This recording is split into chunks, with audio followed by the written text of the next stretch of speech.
খাবার কেমন? আলহামদুলিল্লাহ ভালো। কথাগুলো তোফাজ্জলের। ঢাকা বিশ্ববিদ্যালয়ের ক্যান্টিনে বসে ভাত খাওয়ার সময় এভাবেই কথাগুলো বলছিলেন তিনি। তিনি কি জানতেন এটাই হতে যাচ্ছে তার জীবনের শেষ খাওয়া? কারণ আগে থেকেই খাওয়া দাওয়ার শেষে চোর সন্দেহে তোফাজ্জলকে পিটিয়ে হত্যা পরিকল্পনা ছিল ঢাকা বিশ্ববিদ্যালয়ের একদল শিক্ষার্থীর। এমন চাঞ্চল্যকর ঘটনা ঘটেছে ঢাকা বিশ্ববিদ্যালয়ের ফজলুল হক মুসলিম হলের অতিথি কক্ষে। বুধবার রাতে কয়েক ঘন্টা ধরে দফায় দফায় মার ধরে ওই ব্যক্তির মৃত্যু হয়। রাত 12টার দিকে কয়েকজন শিক্ষার্থী হাসপাতালে নিয়ে গেলে চিকিৎসক তাকে মৃত ঘোষণা করেন।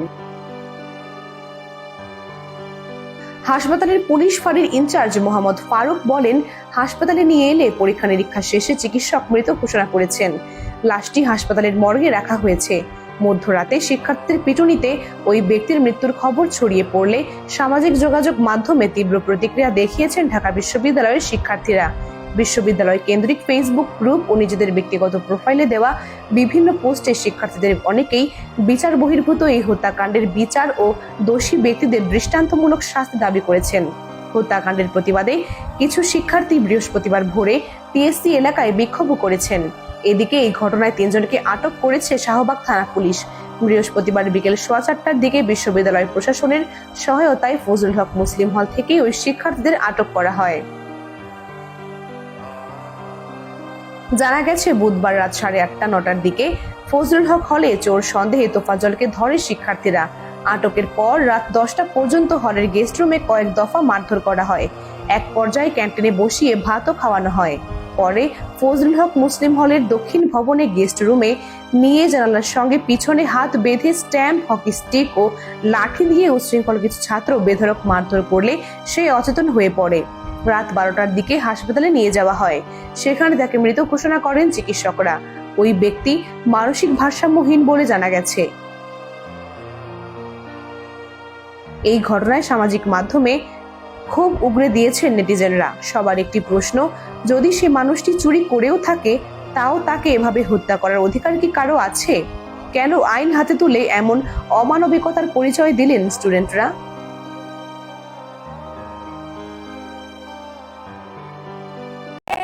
মারছে, তারপর আবার ভাত খাওয়াইছে, এরপর আবার মারছে, আবার খাওয়াইছে। তো এটা কোন মানে ইসে আছে? মানুষরে তো এরকম মাইরে ফেলায় না। সে যদি একটা খুনিও হইতে পারে, তারে তো এরকমের জীবন্ত মাইরে ফেলাইতে পারে না। বলেন, তারা প্রশাসনের কাছে দেন, কিন্তু ওরে মাইরেন না। নিতে হলে টাকা দিতে হইবে 35,000 টাকা দিয়ে ছাড়াই নেন, নাহলে আমরা ওরা ছাড়বো না, ওরে আরো মারবো। ফ্যামিলির কেউই নাই একটা মানুষের। আমার আপনার কি যদি এরকম থাকে, তাহলে তো আমরাও একই পথের প্রতীক হইতাম, যে মা বাবা ভাই বোন কেউই নাই। মূলত 11টার দিকে আমার বাবাকে ফোন দেওয়া হয়েছে, রাত 11টার সময় ফোন দেওয়া হয়েছে, আপনি কি তোফাজ্জলের মামা? তখন আমার আব্বা ধরছে যে, তখন বলছে যে তোফাজ্জল এরকমের, আমরা ওরে আটকাইছে, এই হলে আছে, এখানে এখন ওকে মানে নিতে হলে টাকা দিতে হইবে 35,000 টাকা দিয়ে ছাড়াই নেন, নাহলে আমরা ওরা ছাড়বো না, ওরে আরো মারবো। তখন আমার আব্বা বললো যে আমি তো গ্রামের বাড়িতে, আমি কিভাবে করবো।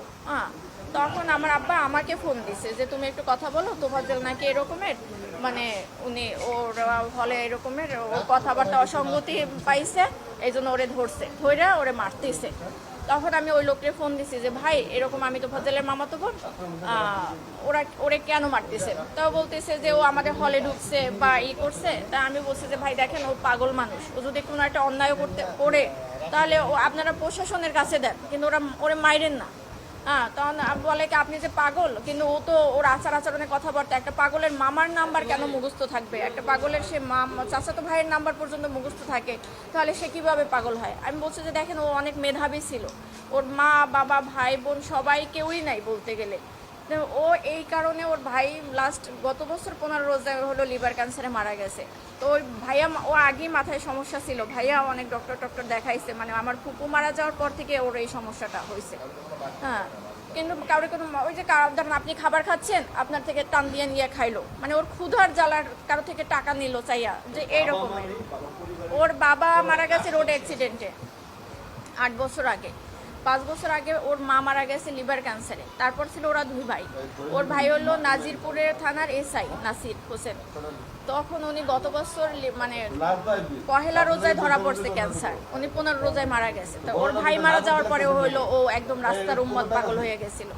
তারপর আমরা অনেকবার ট্রাই করছি ওরে পাবনায় নেওয়া ডক্টর দেখানোর জন্য বা করার জন্য, কিন্তু ওরে মানে ইয়ং তো ওরে ধৈর্যাও বাইদাও রাখার মতো ওরকমই না। একবার সিকল ভাইকেও ছুটে গেছে, যেদিনকে আমরা সকালে পাবনায় নিয়ে যাব।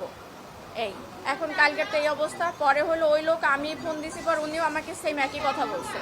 যে মানুষটা 4 বছর আগে থেকে পাগল, সে কিভাবে রাজনীতি করবে আর দলীয় বলতে কি? ও তো নিজের মানে পরনের কাপড়ে ওর মাঝে মাঝে থাকতো না, তাহলে সে দলীয় করবে কি?